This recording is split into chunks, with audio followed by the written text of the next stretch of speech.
Од денес Националната установа Центар за култура почна со работа ликовното ателје и студио насловено како Љубомир Белогаски. Ова беше идеја и проект кој што тлееше повеќе од една деценија.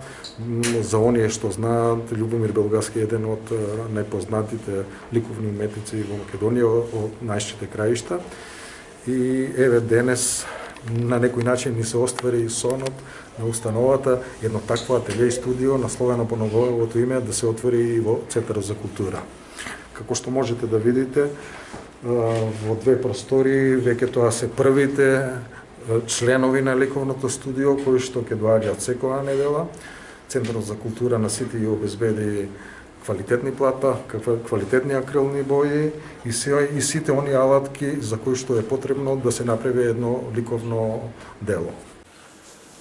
Денес во рамките на Никола Јонков Вапцаров беше отворено ликовно студио по името Љубомир Белогаски, по нашиот акварелист, роднокраен, така да младата па и постара популација имаат прилика да дојдат, да се едуцираат во рамките на сликарството, на цртањето, па и на графиката, да ги покажат нивните искуства, да го афирмираме ова поле по-професионално и се надевам во иднина дека ќе имаме повеќе посетители, дека ќе имаме поголем број членови. Како е замислено, колку ќе трае? Па тоа е замислено да трае континуитетно, нон-стоп, значи секоја година редовни ликовни секции, каде што ќе се издвојуваат така млади таленти кои ќе имаат желба само пред се да работат. Конкретно термините значи можат ќе бидат секоја среда од 2 часот, започнато ќе имаме веќе 2 групи. Ако подоцна се зголеми бројот на посетители, можеме да направиме и други термини за другите денови. Какви техники се тука ќе се употребат?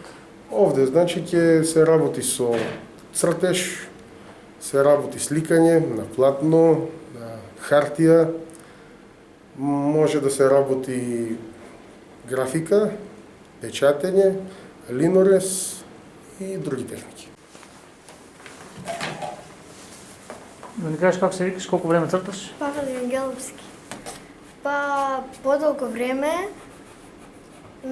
Која ти е омилена техника? Па сите. Што најдеќе те инспирира за Се.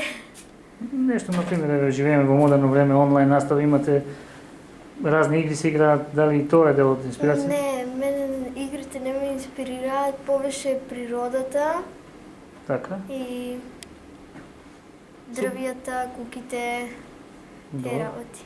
Колку време е си влюбеник во оваа уметност? Не знам, многу долго време, скоро од второ оделение почнувам да цртам како хоби ми. Што најмака те инспирираш, која техника најшто? Највеќе животните. Па за мене това не представува нешто ново, пошто со това се занимавам подолго време. Мисля, не сам цртала или боила на така поголеми нешта. Еднаш само во културниот дом имаше нешто, некој конкурс. Иначе дома за мене си цртам. И интересно ми е. Идејата това ми како е? исполнува. За денешниот цртеж идејата. Да, добро. Каква најчесто ти е инспирацијата, што најчесто црташ дома, е рече?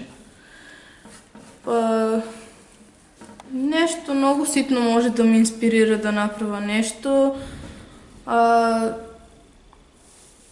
Посебно така кога најда нешто на телефону интересно и викам ајде да го нацртам, зашо да не. Како е ќе оценим оваа идеја што конечно, како што рече директорот, се готвеше и еве од годинава почна да се реализира? Што ќе значи за вас самите ве што учествувате? Идејата е прекрасна, имаме можност да докажеме што имаме научено, што знаеме, што можеме да направиме и да научиме нови нешта.